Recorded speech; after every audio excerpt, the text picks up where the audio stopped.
title, now after I play that, it surely reminds you of that old Bruce Springsteen song from the 80s, Glory Days. Not by coincidence at all. The song that Bruce sings there, I'm not going to play all of it today, but he sings about his lost youth, about former days. He's singing about his high school days more than anything in that song. He talks about this baseball player, if you remember, that had an impressive fastball. He talks about girls that he dated. He talks about all these things that he did in his younger days and the fun that he had. And the chorus there is, glory days, they'll pass you by, glory days. And in each vignette of that song, all these stories, he ends up sitting and dreaming and thinking about the glory days of old and reminiscing about how things were when times were better. And I can remember when I was younger, that song never did much for me. And I think it's because when it came out, I hadn't hit my glory days yet.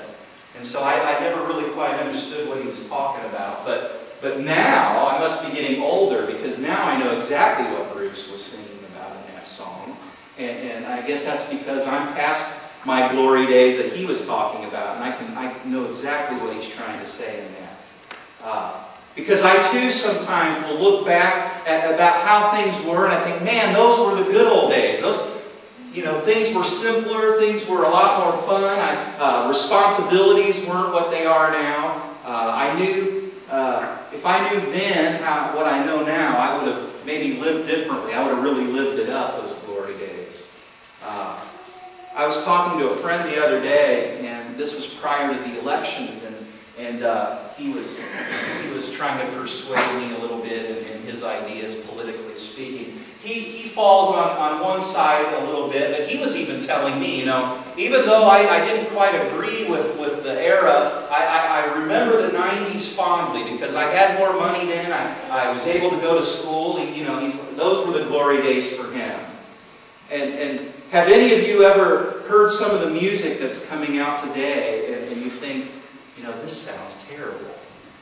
And you just want to tell a kid, guys, if you want to hear some good music, you need to back up a couple of decades. That was the good stuff. You ever want to say that?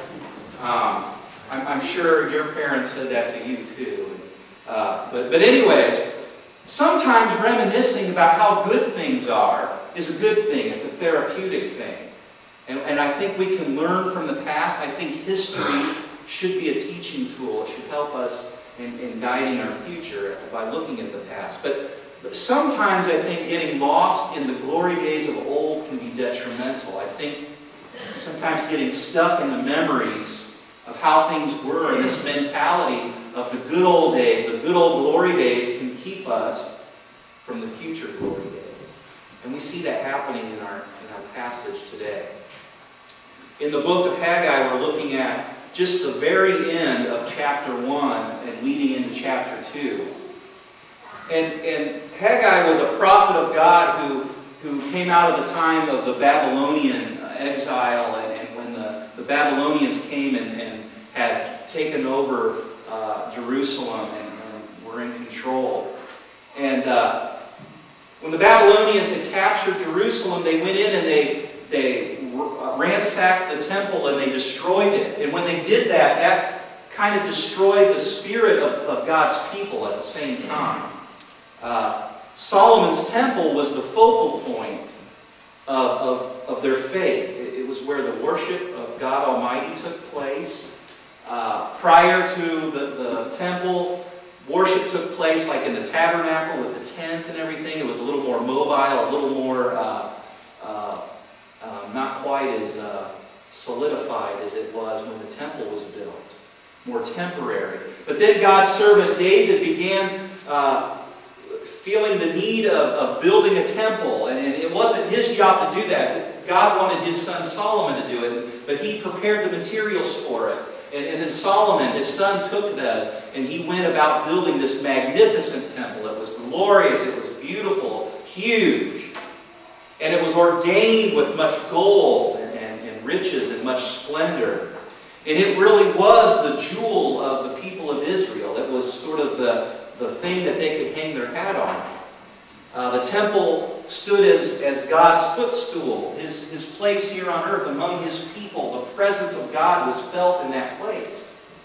And so when the Babylonians came and they captured the city and they desecrated the temple, they took all the gold out of it and they destroyed it, it sent a message to the people. It was like saying, you know what, God has left the house now.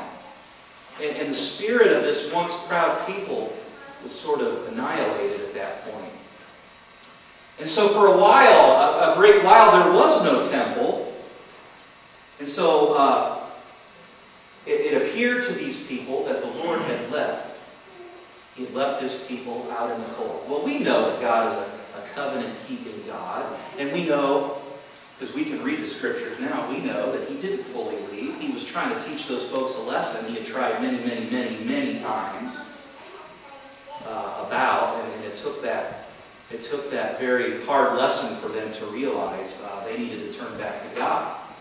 But he did not leave his people forever. He came back in and began to work in the people once more. He began to speak through his prophets. Once the political climate changed, there was new leadership in the government that was over them. And the new leader said, okay, we're going to allow the Israelites to build a temple again. And so God wanted this new temple built. He worked through the government, worked through the people. He got his prophets speaking again and urging the people to go and start building this temple once more. And so that's what happened. The people began to work. They began to gather the materials and they went about the building of the temple of God.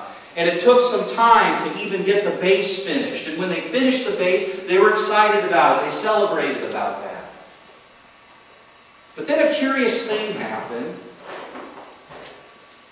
And we see that even today. When we're building something or we're rebuilding something, they hit a slowdown.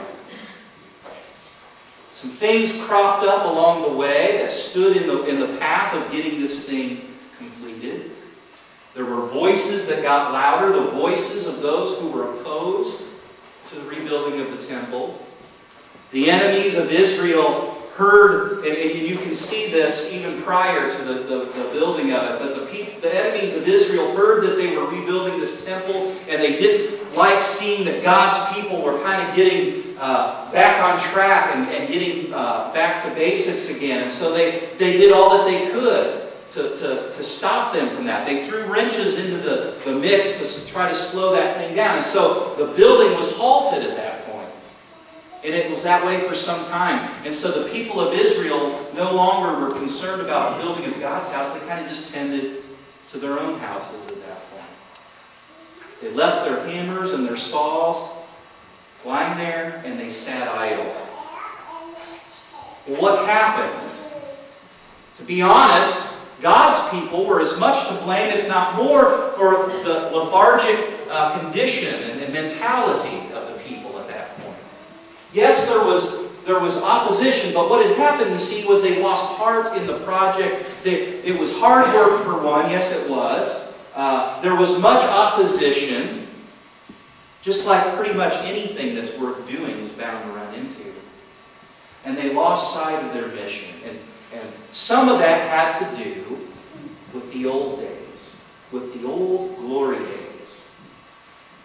And in just about any account that you read about, you're going to see that there's the old of the situation. There's the old way that things were done. There's the old way and the old style and the old way that when life was good, the old ways when everybody kind of knew what to do and knew what they were supposed to do, and they just worked at it and everybody enjoyed it.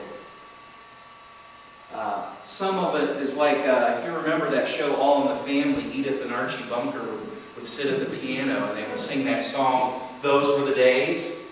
Now we all know that if we really look back at the old days, they really weren't all